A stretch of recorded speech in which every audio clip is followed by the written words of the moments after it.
Ahoy! It's your boy, and today is Sunday, November 26th, and I'm jumping from one thing to the next.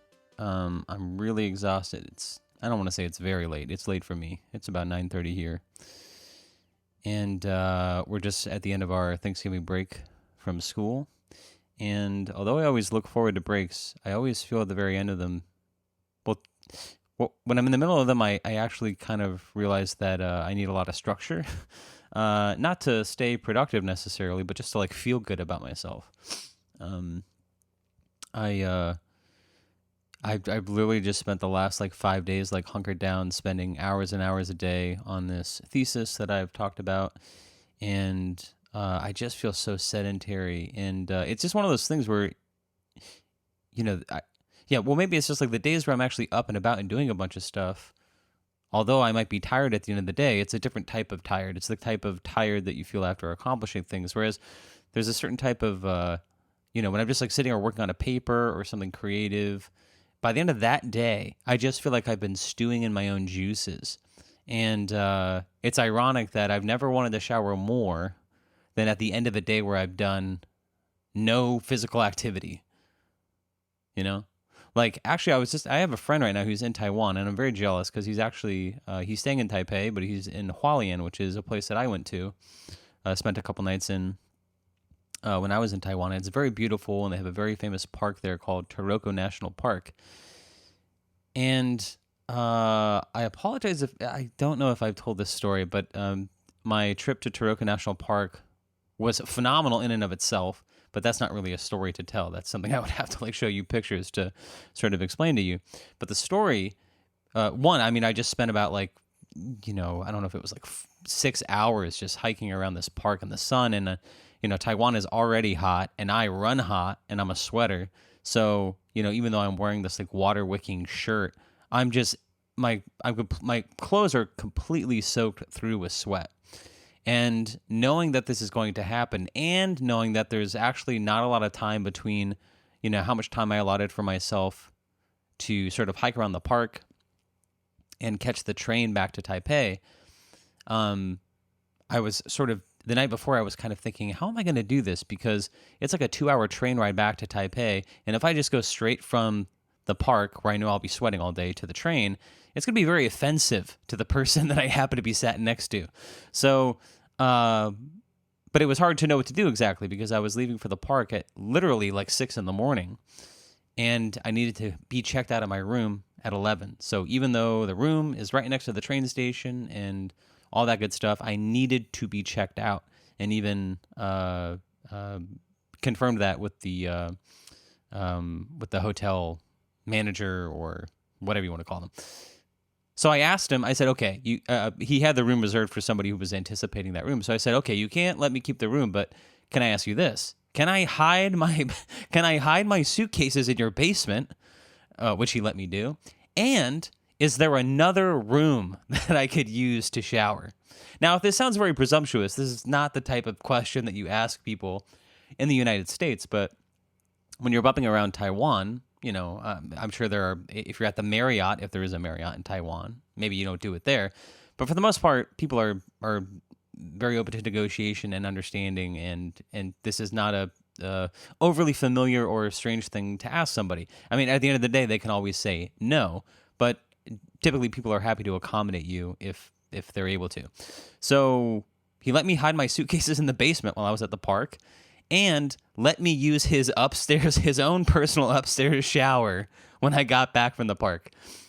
But the crazy part there's a whole other story here about how I fell asleep on the bus ride back from Taroko National Park, where the bus actually went. When I woke up on the bus, I was headed back to the park, and it was this whole crazy process of like getting off the bus and trying to get on a different bus. I basically got on the wrong bus back to Hualien like 2 or 3 times, ended up getting off of the bus just because I knew where I was in physical proximity to the hotel, which was across town, literally across town, which is not super large. It's like 2 or 3 miles or something like that. But I was like, I know how to get to the hotel from here. And that was very important because my phone happened to die. So I was like, I have this hour window where I literally need to run across town, which is exactly what I did. I jogged from the beach to the train station. You can find this on Google Maps yourself, I'm sure. And had to locate the hotel just by memory, which was not the easiest thing in the world, but something I was able to accomplish. And then shower. I had to go upstairs and use this guy's personal shower, but the weather in Taiwan is such that even after I showered, as I'm putting on my clothes, I'm sweating again. So I don't know why I was telling you that story, except to say that that was actually kind of enjoyable. There's something about being up and about, and even if it's super humid and super hot, and your malodorousness may prove offensive to the person that you're seated next to on the train, that feels a certain way. And yet there's something about the sedentary state, the swampy sedentary state I find myself in at the end of a day where I'm sat in front of my computer just typing a paper, where I feel like I need a shower even more. Like after I exercise, when that happens, I haven't done that in like a week and a half or 2 weeks. I'm fine just kind of sitting in that brininess. I mean, I do shower eventually. I'm not saying that I don't, but I'm just saying like that just feels different. But there's something about the oozing swampiness that happens from just kind of being sedentary that is not only feels bad in your person, but like feels bad for your soul. So that's where I'm coming from. And I should have taken a break, but I spent about 8 hours today on this paper, and I just know that if I let myself check out and start hanging out or watching Netflix or YouTube or whatever, that I may not get to this. So while I have some momentum, I figure I'll just click over and do this. And so even as I'm saying that, I feel myself beginning to yawn. But that's okay. It's Sunday, baby. We're right on the cusp of getting back to our regularly scheduled programming and getting back in the swing of school for just one more week. We have our regularly scheduled classes for one more week, and then we get another week off for a dead week. I think they're actually changed. They're rebranding that.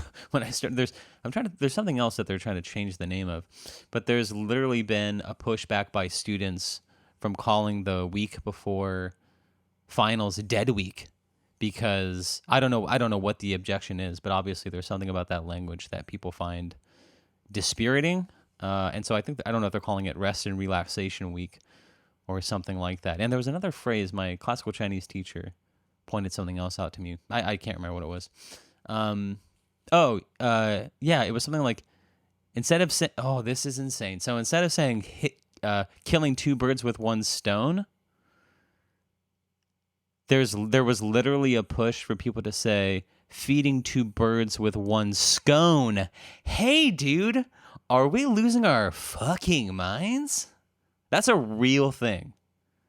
There was literally a push, like a memo went out to people to not say killing two birds with one stone, but to say feeding two birds with one scone. Hey, what?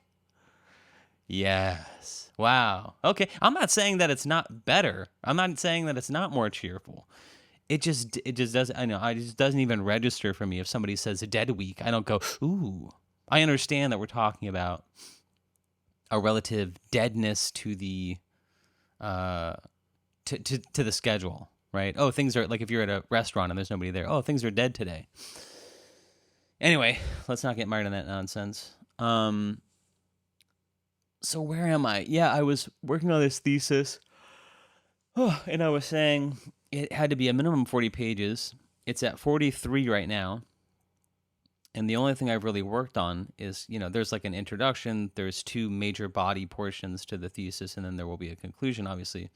I've only worked on the sort of middle two sections because that's kind of the body of the paper. And also, I think I've always told myself that I'll go about writing papers this way, and I never do, but I am doing it this time, which is, whether it's songs or papers in the past, I usually just start from the beginning, and I just sort of work my way forward. I know a lot of people in their creative process, whether it's like writing a script or something like that, they do a lot of outlining and that sort of stuff. And it's not that I don't have a general outline written somewhere or even in my mind of what a paper is going to look like. But I very literally start from the beginning and don't move forward until I've sort of like, it's basically like laying down track for a train. I literally don't move forward until I have something down, and can even get mired in that stuff trying to polish it until it's perfect before I take a step forward.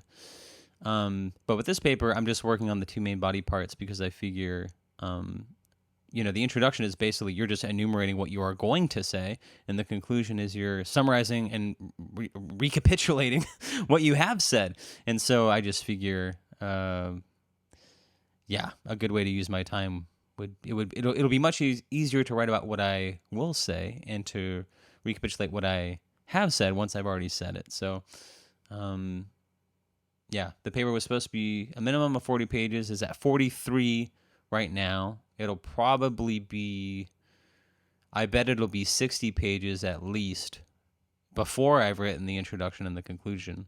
But I can't imagine that those will be much longer, than 4 to 5 pages or something like that. And honestly, although I will probably just have to turn that over. I mean, I've been giving chunks of it to the person who's supervising my paper anyway. But I still feel, just seeing how things are going to shake out, I still feel like, even if things go as good as they probably can go, that'll still be I would say a strong first draft. That will be good. It's funny. It's like other things too. I mean, as you're working on something, it just feels kind of confused and kind of difficult. You always have that sensation of like feeling your way forward in the dark.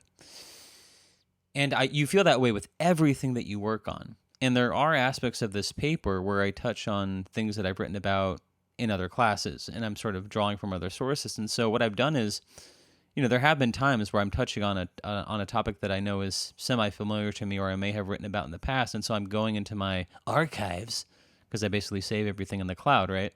But I kind of go in and look at other things I've written to see if I can kind of cull any of those things and just kind of repurpose them. And it's just kind of funny because you look back sometimes on things that you never would have thought about or something like that, and you think, oh man, I pretty much had this figured out when I wrote this the first time. Or you're kind of, fumbling with how to express something and you feel like you're doing it for the first time, and yet you kind of dig through papers you've written in the past and you realize, oh, I've already written about this, and actually that's pretty good. So you kind of repurpose what you've already written. But it just, people talk about this thing sometimes where like when they're writing songs, they're kind of just writing about whatever happens to come to them. And, sometimes they're not even sure where it's coming from. And then maybe a year or two later, they'll have what they experience as some type of like, therapeutic or emotional insight. But then they look back on a song they wrote like 2 or 3 years ago and they realize, oh, I actually already knew all that stuff about myself. And actually, I'm expressing, what feels like this new insight. I'm actually expressing it in some ways more cogently when I didn't know what I was talking about than I feel like I'm capable of doing now. And I think that that's true of this paper too, for some reason. I think sometimes, like, maybe I'm forcing this connection, but, in Taoism, in Chinese philosophy, the topic that I happen to be writing about, there's this concept of Wu Wei, which is what's a good word for it? It used to be translated as non-action, which people kind of associate with like quietism or meditation or something like that. But really it means like no unnecessary action. You don't do anything with overt purpose. You basically just respond to events as they unfold, or you respond appropriately to every situation that presents itself to you. But you don't work extra hard at anything, because by doing so, you actually kind of sabotage yourself. And I don't know if that's true with a capital T, but I do, or at least the way I interpret that, is with this idea is, a lot of the things that we're just kind of doing without any real purpose seem to be the most successful in hindsight. It doesn't feel that way, but that could be because, according to Wu Wei, this idea of Wu Wei, that really we're just kind of improvising. We're responding in the moment, and we're improvising as things happen. And if I don't know, maybe it's like jazz music. I mean, I'm not an improviser when it comes to music in that way, but I'm sure that there are musicians who would say, hey, when I'm just in the moment, I don't know how good something is, but sometimes I'll go and listen back to a recording of mine and I'll be, you know, improvising something that's way better than anything I could have sat down and tried to intentionally write. And yeah, I don't know. That feels true to me in some ways. I mean, I'm thinking about recently. I had this. I guess as I'm sort of approaching finals, I always feel like I'm like wildly miscalibrated, or I feel like, what the fuck am I learning about anything? Because especially as you go through school, and with every semester that passes, you feel like you're both learning something, but especially, one, as you just sort of move through college in general, but especially as I'm thinking about going into higher education, you think you're somehow calibrating yourself to kind of assess your own work and know when you're doing better and all that sort of stuff. And while that's true, I'm just endlessly baffled by the tests that I go into and think I do very well on sometimes are the tests that I don't do as well on. And sometimes when I walk out of a test and I'm absolutely convinced that I bombed it, I do exponentially better than I think I'm going to do. And yeah, I'm not sure what that's about. I feel like maybe we've touched on this recently because, this subject is sort of calling to mind an anecdote I know I've shared recently, which is when I was younger, I took voice lessons. And there was one time going into a lesson where I was sick, and my teacher was actually saying, and I recognized this myself, hey, you actually sound really good today, which is very strange. I mean, there is this thing called stage health, which we talk about sometimes, which is no matter how sick you are, if you have a performance or a presentation, you will be deathly ill until the moment you step on that stage, and then you'll be actually pretty good, and you'll be like, holy shit, I'm actually getting through this pretty well. And then the minute you step off stage, you'll be sick again. But I think baked into that is something about when we're sick or when we assume we're not going to do well, we kind of let go. I mean, I don't know if this is true, but they say in a drunk driving accident, the two people who survive are infants and the drunk person, because they don't resist the accident. They don't know what's coming, so they're just kind of flung, and this is kind of morbid, but they're kind of just like flung, and they just kind of, I guess I'm thinking about like a stunt person, which is if you throw yourself down a flight of stairs, you just kind of go with it. If you just get all rigid and try to resist it or try to calculate your way down the stairs, then that's when you usually get fucked up. But if you just kind of roll with the punches, I think the idea is that you'll come out relatively less injured. So anyway, why am I talking about that? I don't know.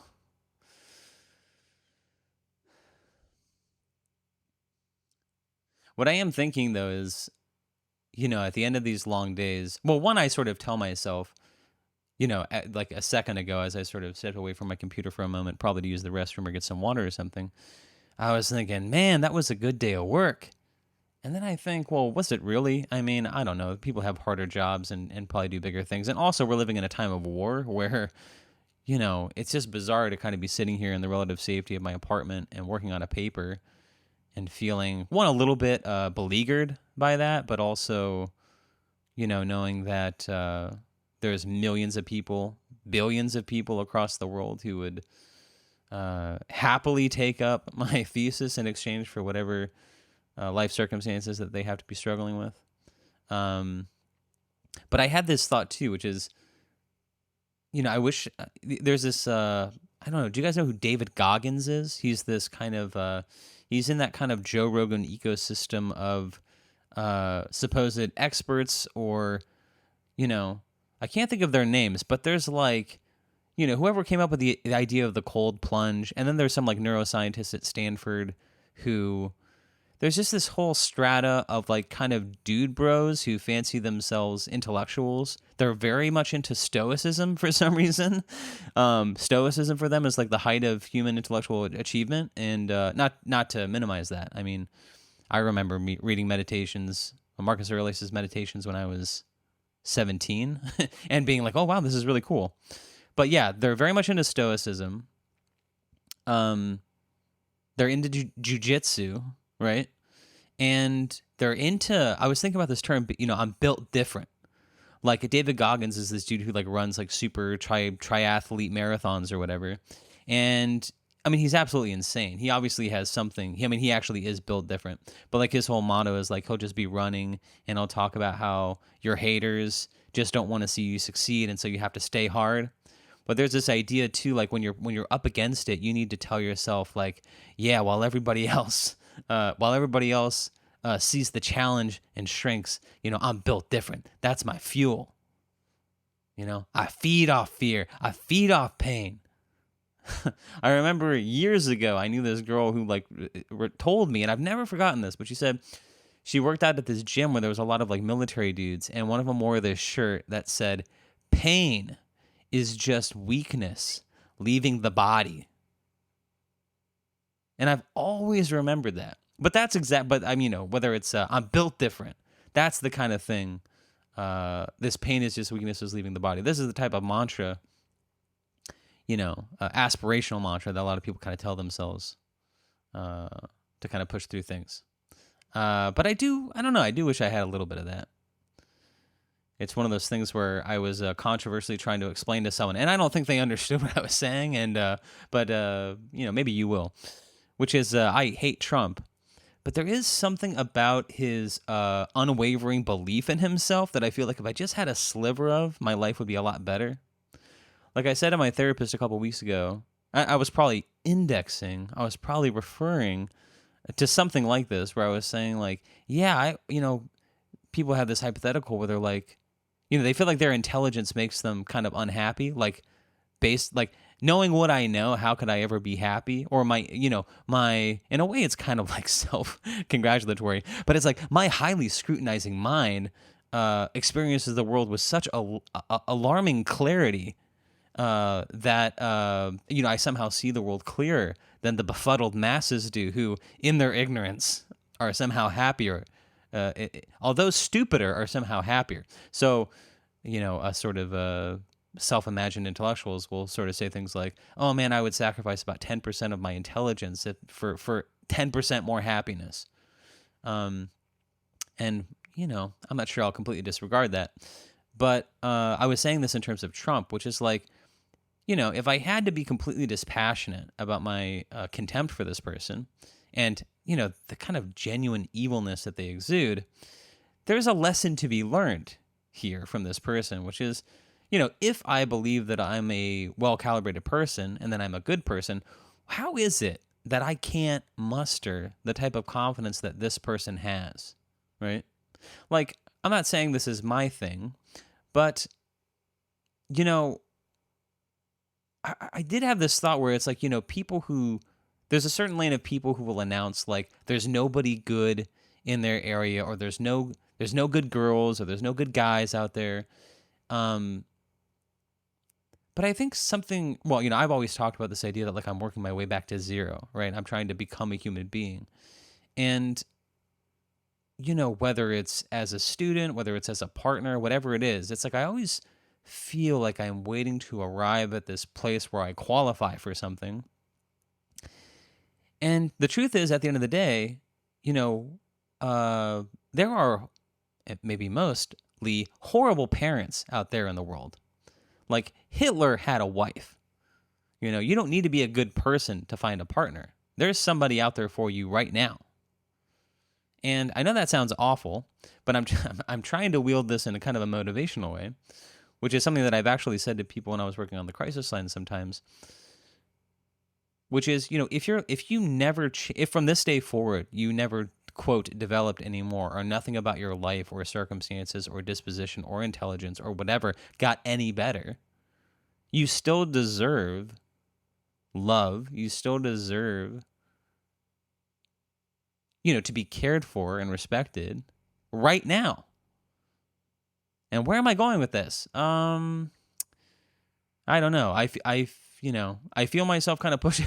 I feel myself kind of pushing through this conversation, and it's not that we're talking about complete nonsense, but I have to admit that my brain is kind of going around like a pinball machine. I'm not sure where we're going or where we've come from. Something about wanting to be smarter. Something about Trump. Yeah, maybe I was just trying to say. Yeah, how is it that somebody who's so overtly reprobate, if that's a word, somebody who's so overtly deficient has all the confidence in the world, and yet, I don't want to be presumptuous, but someone like myself who's probably a pretty decent dude has, not that confidence, you know.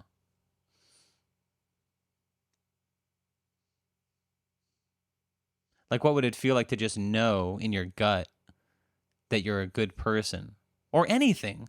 I mean, I waffle over so much stuff. I mean, hell, I even think there's a way in which, like, just writing this paper. Like, I talk to people sometimes who are like, oh, I have this 28-page paper due tomorrow. And I'm like, oh my God, what the fuck are you going to do? And they're like, oh, I'm just going to write it. And it's like, I've had to like proofread some of these papers sometimes. I mean, there's nothing worse than when you're in a class and the teacher does like peer review shit. Because it's like, one, at the end of the day, you really only care about your paper. And so, you know, um, it's also hard to get good feedback too, sometimes. Because there's, whether it's a song or a video or a paper that you're writing, if you ask for feedback, people will give you some, whether it has anything to do with what you're going for or not, which I think can be kind of disorienting sometimes. So, of course, sometimes you get some very legitimate and good feedback, but it's also hard to come by. But the point of this is, what? The point that we are arriving at is, what is confidence? Oh, yeah, maybe it's just enough to say, when I'm working on a paper, part of what makes that such a protracted process is just like deliberating over things that I feel like I should be actually working through very quickly. And so there's certainly there's something about the person who can sit down and just crank out a 28-page paper where they're clearly not inhibited by the quality of what they're spitting out.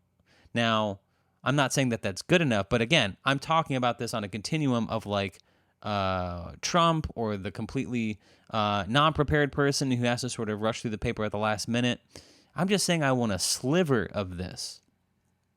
Because if I feel like I'm pretty well calibrated, if I could just kind of, whatever that wind in the sail or perpetual motion machine that person is kind of sitting on that helps them get through a 28-page paper without feeling especially inhibited, that's the type of thing that I need. Because at the end of the day, I kind of know all the materials are there, but, the writing the paper becomes this like long, protracted process of marination where, I kind of sit here and like write a sentence, and then I get up and pace, and I kind of muse and think, and then I sit back down, and I kind of, sometimes I'll like vomit out like a couple sentences, and then I think, and then sometimes I'm just like looking through sources, rereading the same highlighted passage like over and over again.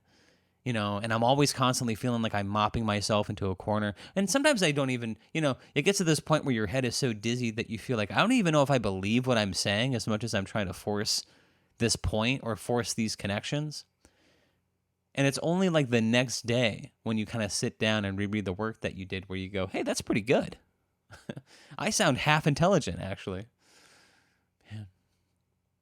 But I will say there's something too about papers, and it comes from reading a lot of articles and essays too. I mean, academia fucking sucks, man. I mean, obviously, maybe it's just my temperament, which is the more I think about it, I could totally see myself, getting a master's or something like that. But like, so much of academia, even articles about things that I essentially enjoy, even if they're kind of like in the same playground that I like to play in, just academic writing is so shitty. And, every once in a while you find someone who's like very cogent and kind of plain spoken, and you really get the sense that what they're striving for is clarity and to be understood, and they're making an earnest argument. But 99% of the stuff that I read, it just reads like obfuscation and like obvious bias, and everybody's kind of citing the same shit, and it just feels like regurgitation of the same stuff over and over again. And it just feels like, I don't know, it just seems like a nightmare. And a lot of it over so much minutia. Like, who gives a shit about this stuff? Anyway, is it clear that I'm disgruntled? Is it clear that I'm burnt out? Is it clear that I'm eager for the semester end?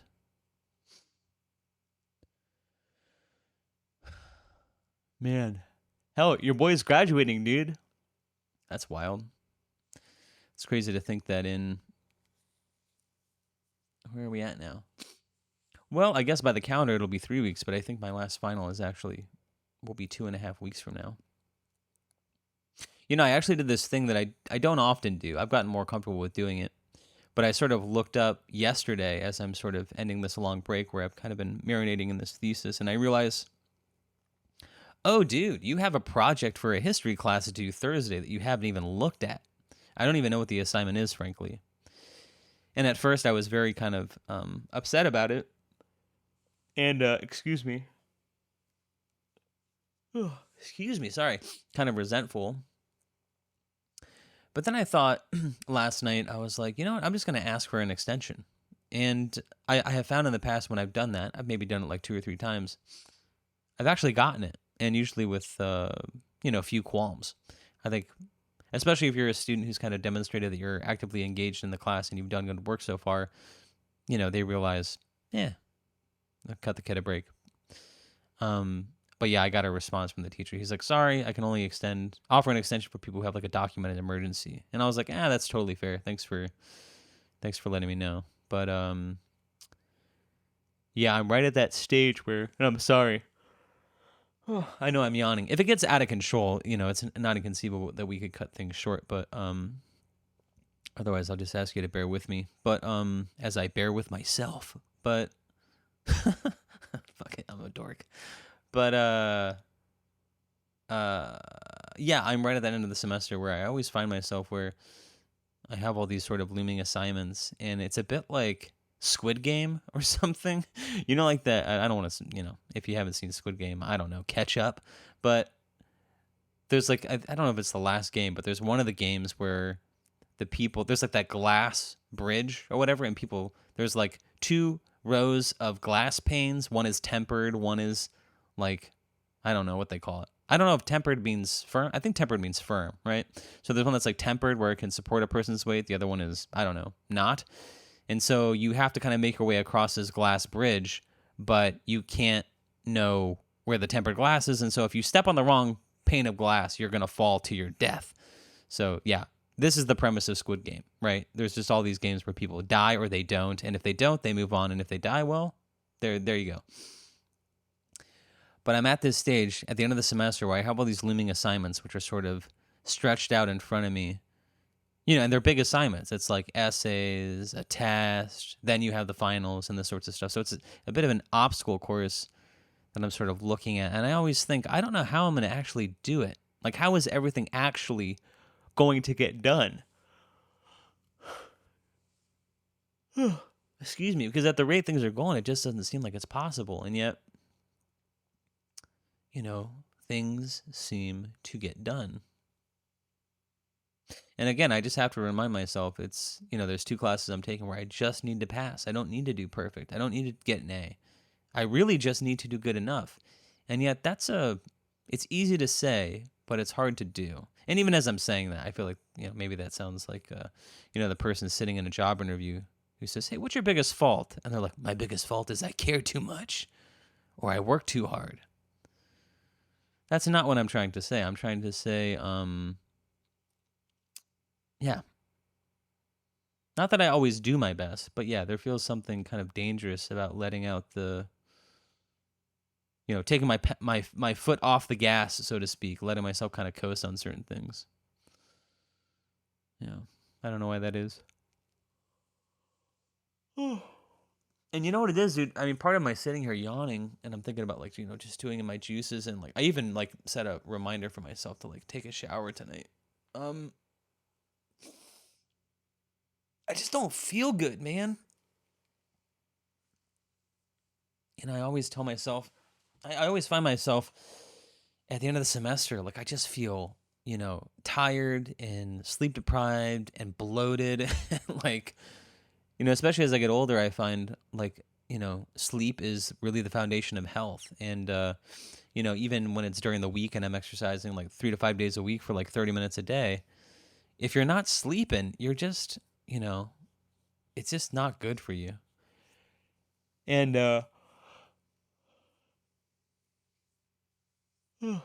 excuse me. I mean, I mentioned my friend who's in Taiwan, and I remember this time last semester we were kind of conversing over video chat, And I was just a mess. I mean, I hadn't shaved in like 2 weeks, and there were like dark circles under my eyes, and I was just in it. You know what I mean? And it was probably like a week or two before it's probably exactly where we are this time last semester. And he was just like, God damn, you know? But then I went to Taiwan. It was very restorative. You know, I felt great. And I started the semester with like a spring in my step. And I even told myself, I was like, I really wonder if I can, given where I'm starting from, if I can really dodge the bullet this time. You know, if by the end of the semester, not that it will be any easier schematically. Is that what I want to say? Not that it's it's still gonna be hard. It's gonna be what it is, especially knowing that I had this thesis looming. But can I not be disheveled? Can I not be sleep deprived? And also, especially since I'm not working, you would think that I would have all the time in the world to kind of get everything done. So, again, this is just one of those magical ways that I, even though I'm taking 2 classes, pass, no pass, even though I'm not working, I still make things difficult on myself. I still push myself to this place where it's like not healthy, And I think, like, what is that about, man? It's like I just can't let myself chill.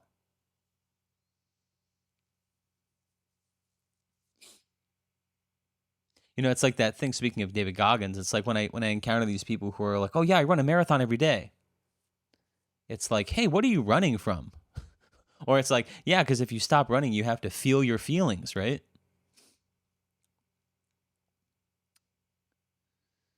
Yeah, there's something like that going on, maybe. But here's the thing. I mean, this is sort of the looming question that I sort of come to in therapy all the time. And actually, as I'm saying this, I realize I have to confront in therapy tomorrow because we didn't have it last week. Is like, actually, I was listening to, who was it? I want to say maybe it was Bill Burr, but let's just assume it was. There's like this comedian who was formerly like very, what's the word? I was going to say acerbic. I don't even know if that's the right word. They were very confrontational and kind of whatever. And as they've kind of gone on in the career, not that they've lost that completely, but the tenor of their comedy has kind of changed. And when people kind of asked them what was going on, why have you kind of like cooled off, or why are you not so? I think contrarian is the word that they use, which, by the way, I see being used like kind of pejoratively. I've kind of imagined myself to be a contrarian, but always kind of thought that was a good thing. But I see that word being kind of used as a pejorative recently. But the point is he said, well, I had this kind of epiphany in therapy that, I was actually a contrarian because that kept people away from me. As long as I didn't agree with anybody, nobody got close to me. And the reason I bring this up is that it's kind of one of those things that sounds like armchair psychology. But it's like somebody who's formerly morbidly obese and loses a bunch of weight, and then all of a sudden that they realize that even, they thought losing the weight was going to accomplish all these things for them socially. They realize that they're still the same person, and that it was actually the weight was, while they had the weight, it was a justification that kept them from looking at this thing that they actually live with all the time. Right? And so there's this idea that when we go to therapy, there's this kind of like aha moment where the Rubik's Cube gets solved and the puzzle falls into place. And there's this heretofore unrealized insight that like turns the key in our brain.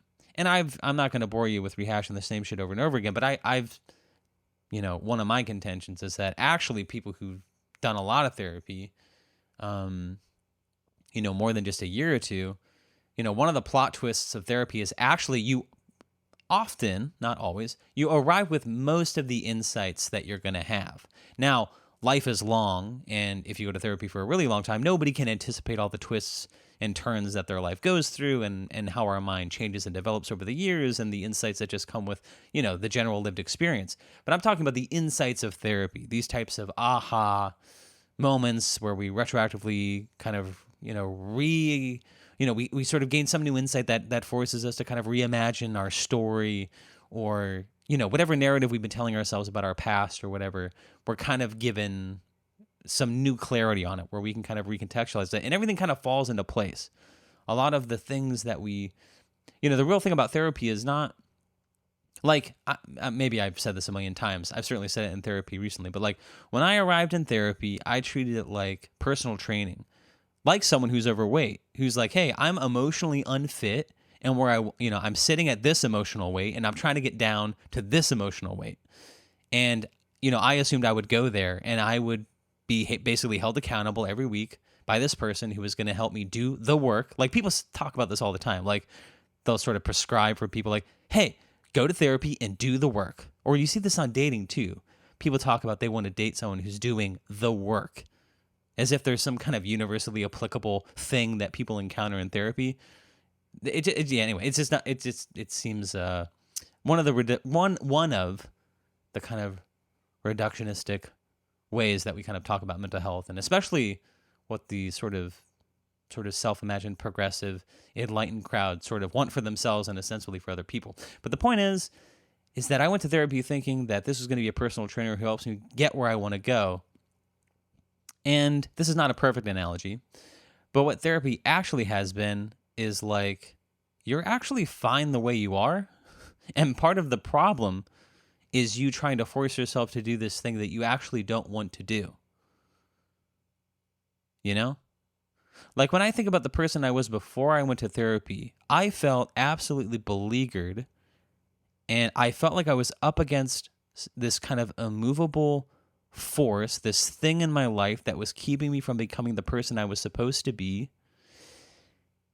And it was just this cycle that happened in perpetuity. Like sometimes I would kind of get my head above water, but then things would just kind of cycle back down. And I remember right before I went into therapy, I just had this like incredible just downswing again. And it was like, who knows how many dozens of times I had found myself in this place. And I think I remember just like picking up the phone and calling my brother or something and saying, hey man, like something needs to change. I need help. And I think my brother just said, hey man, just hang up the phone right now and call. I think I told him, I have this therapist number. I haven't called it.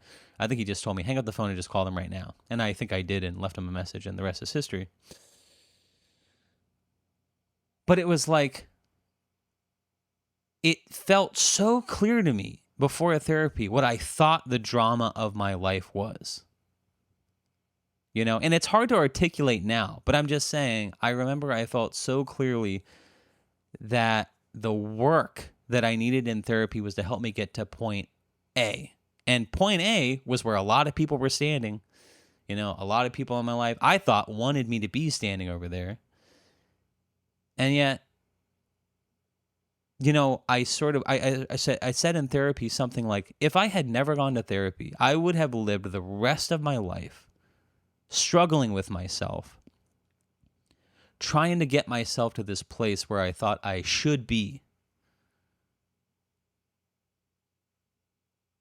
And the great tragedy of my life wouldn't have been that I wasn't doing well.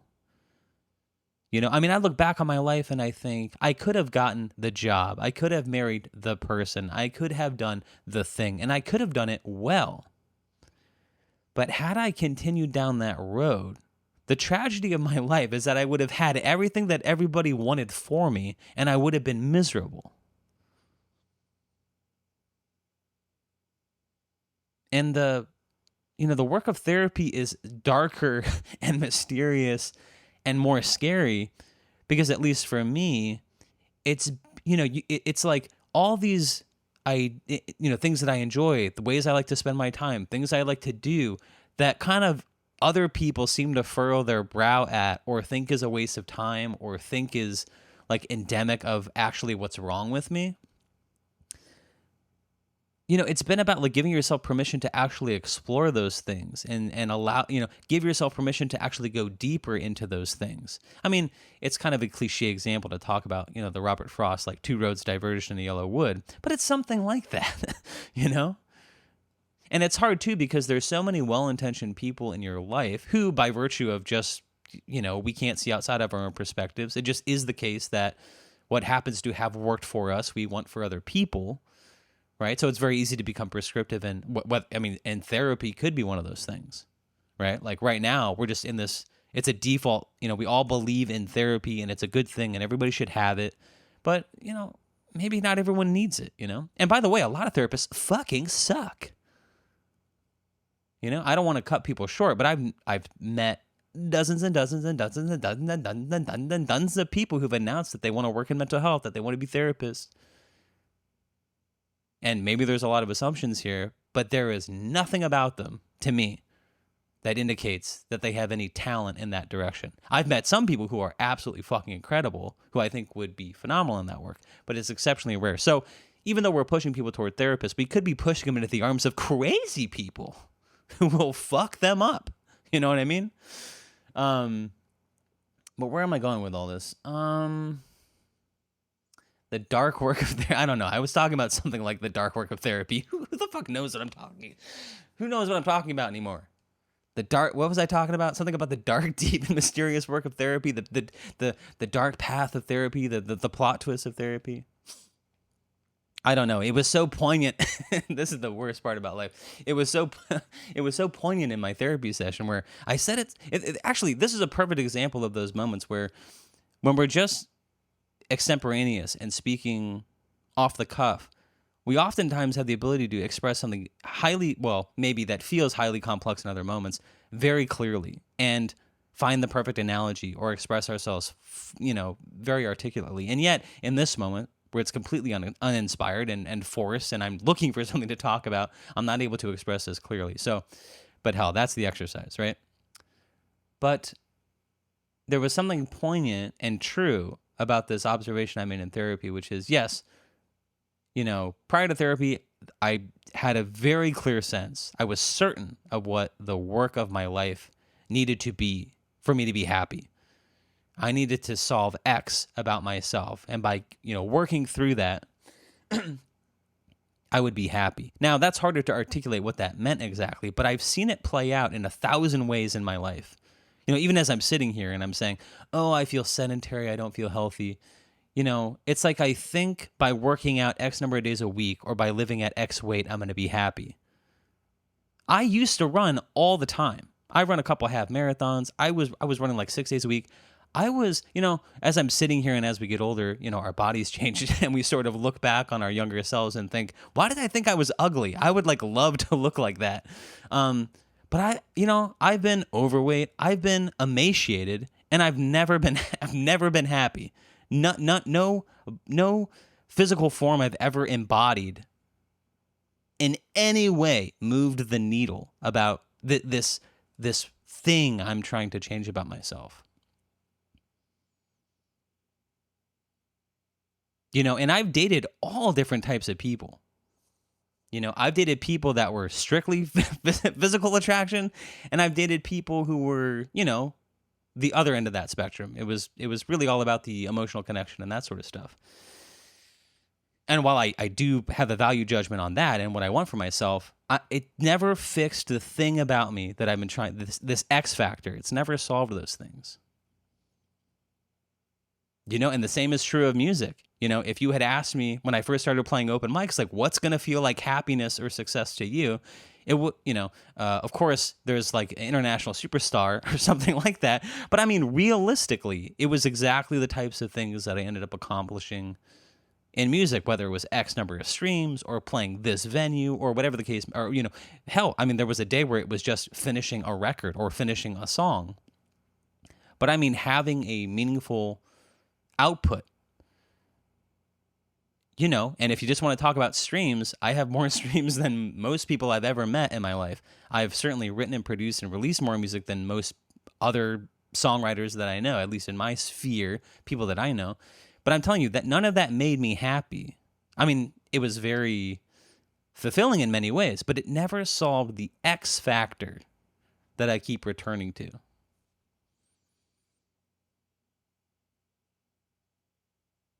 And so, yes, I'm trying to weave this into this insight that I have in therapy, but there's just something about this idea that the plot twist of therapy is to dig deeper into the parts of you that you're actually that you think is wrong with you.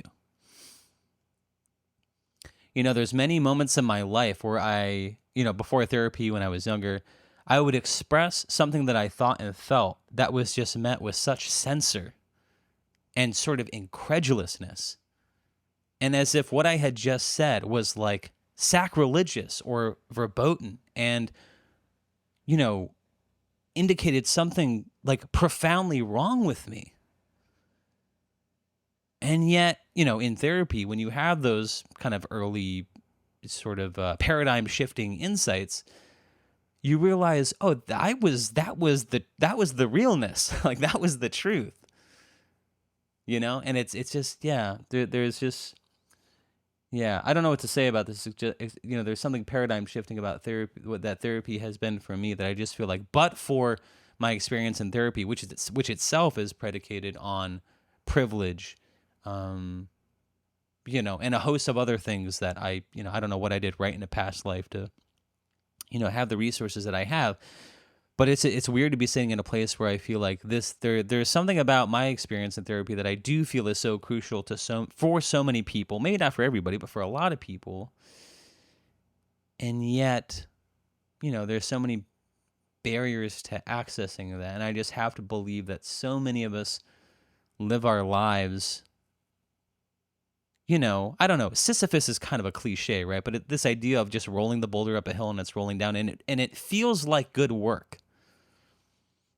Like, this may sound strange, but try to dig my point. I hear this all the time where people will,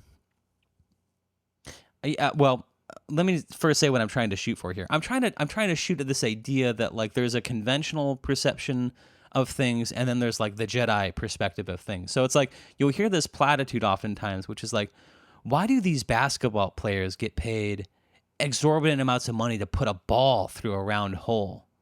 Or why do these actors get paid exorbitant amounts of money to, sit around on a set all day? I mean, they're not they don't have a real job. They're not like a person who like lays bricks, or, people will sort of counteract celebrities. Like when people, businessmen or whatever, will say like, hey, I work hard for my money. And they'll say, well, a school teacher works hard, or a business person works hard. Look, everybody works hard. But when we're talking about money, if that's what we want to talk about, I mean, how we value different arenas of labor is a whole other conversation. But you can't, when it comes to the sphere of money, Steph Curry getting paid millions of dollars to play basketball, even if he only works 1 hour a day or 2 hours a day or whatever it is, has nothing to do with the time he puts in, and everything to do with the amount of money that he makes somebody else. Tom Cruise doesn't get paid $25, $30, $40 million a movie because his work is commensurate with that. Tom Cruise makes $40, $50, $60 million a movie because he makes somebody else $120 million. By virtue of his presence, somebody else makes a fucking windfall. And so they say, hey, if Tom Cruise can make me $120 million, he deserves X cut. Or when it comes to to the bargaining table, Tom Cruise can say, hey, by virtue of me being in your movie, you can make X times more money than you would with Joe Schmo over there. The same thing is true of basketball. If you go to a basketball game, basketball is the last fucking thing that's happening there. It's about concessions. It's about insurance. It's about, there's advertising space.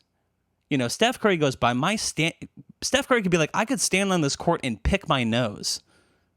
And if you make if you make X millions of dollars a year because of that, you better believe I'm going to get a percentage of that. So that's how that works, right? So even though someone who is a laborer, and I'm not saying that it's not hard work, I'm just saying when it comes to finance, right? Someone can work very hard, but the saying, like, work smarter, not harder. If they took all the energy that they were directing in the remedial thing that they're doing, the sort of Sisyphic, if that's a word, the Sisyphic-like task that they've sort of assigned themselves to, yes, you're working very hard, but it's not working very smart. And it's easy to kind of sit there in the cycle of this and sort of announce to the cosmos, it's not fair, or whatever. This should be taking me somewhere. But if it's just not in the cards, it is this kind of like Sisyphus-like thing. Now, maybe that's a very circuitous way to sort of get to this idea that I'm trying to get to, which is there's a way the labor, the sort of personal work that we all tell ourselves that we're doing can be like that too. Like, all the time, I hear people say, oh, I'm kind of like my own therapist. And it's like before therapy, I probably would have said the exact same thing because it wasn't the case that I wasn't smart. It wasn't that I wasn't self-reflective.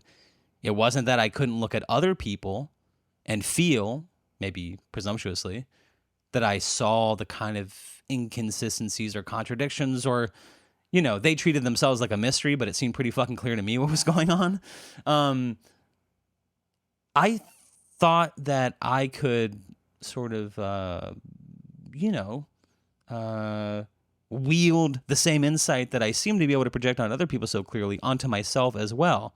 And in a way, it was almost because I felt like I was capable of figuring everything out on my own, and yet I didn't see the changes. I couldn't bring myself to do the thing that I wanted to do. I couldn't bring about the changes in my life that I wanted to see, that there was just something profoundly wrong with me. And what I needed was to go into a room, almost like a drill sergeant or something. I'm going back to this idea of like David Goggins and like built different, which is like I felt like I needed a software change. I finally needed to go to a place where somebody, barked orders at me or like gave me the structure that I didn't have that was going to keep me from being this soft person. And I think there's a way, again, maybe for some people, there is this kind of transcendent quality to like running a super marathon or something where, maybe like a meditative practice or something where there really is something to be said for pushing yourself truly beyond the limits of what you think is possible. Like you think your body is going to give out and you just keep on running. And I'm not talking about a marathon. I'm talking about even further than that.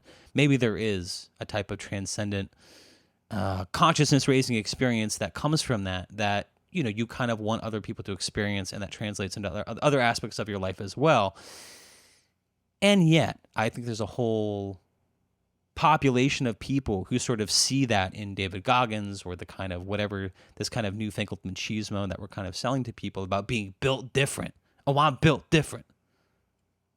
When really all the resistance that you're feeling is actually your body and your mind and your psyche and your constitution screaming at you like, this is not going to make you happy. This idea that pain is just weakness leaving the body. Well, pain is also like a hardwire. Like I had this idea years ago. I was talking with someone where, again, it just extemporaneously, I came up with this image that, hell, maybe in this moment I expressed everything I've been trying to say far more clearly than I ever could now. But I was talking with somebody about, again, these types of insights in therapy.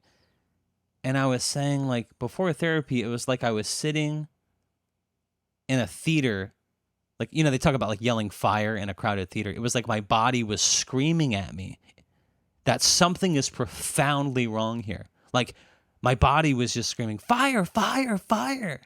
And I was turning to it every day, every moment, and just going, shh, I'm trying to watch the movie. And I think that's true too. I think, it's easy for successful people to kind of look back on the unwashed masses and sort of tell them what's wrong with them and to narrate whether it's true or not, right? I mean, who knows what fantastical stories people sort of make up about their own journey. But to sort of look back and tell people it's about like running a super marathon is like the solution to their problems, or, anyway, I'm sort of talking myself in circles, but I think the point is that, we kind of set ourselves to some sort of task in our lives thinking it will make us happy. Where the truth is, like, sometimes this is poignant. We have to, rather than roll the rock up the hill, we have to just like set the load down and like look for something else. Like I've literally said this, like, again, the thing I'm constantly the door I'm banging my head up against the wall with is I have all this insight, right? I regurgitate it every week. And yet, why do I prefer my life like this, right? Like I say, oh, maybe this is the semester where I don't reach the finish line like tired and unhealthy and like underslept. And yet, even though I've done all the work needed to do, whether it's not working or taking a couple classes pass, no pass, I've taken all the pressure out. I still get myself to that position, right? Why do I prefer that? Why is that the default state for me? Why is it that it's like I don't even know I'm alive unless that's the world I'm living in?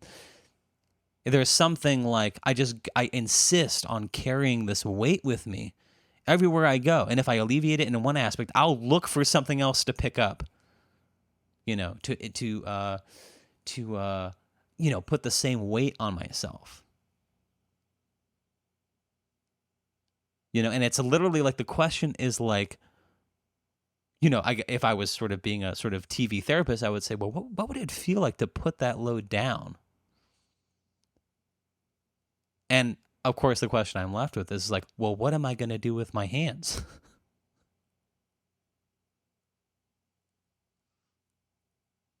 So there you go. I'm going to leave you with that. Um, kind of a manic late night tirade I've sort of gone on here. And yeah, all I can say is thanks for coming into this bounce house with me. Thanks for, banging against the walls and sticking with me no matter where we go. And let's leave it there for now. And we'll look forward to picking it up next week. Until then, thank you for listening. Thank you for your time. And ciao for now.